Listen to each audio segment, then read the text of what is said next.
পবিত্র ঈদুল আযহা মহান আল্লাহ রাব্বুল দুইটি মৌলিক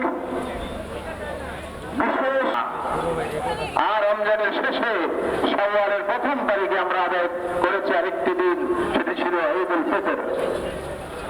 আর আজকের এই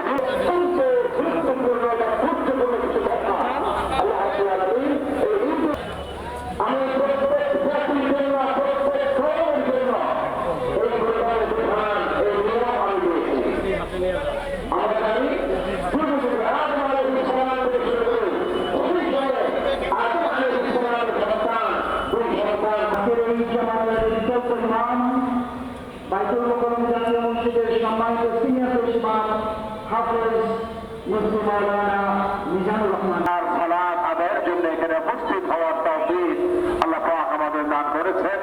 এই জন্য আমি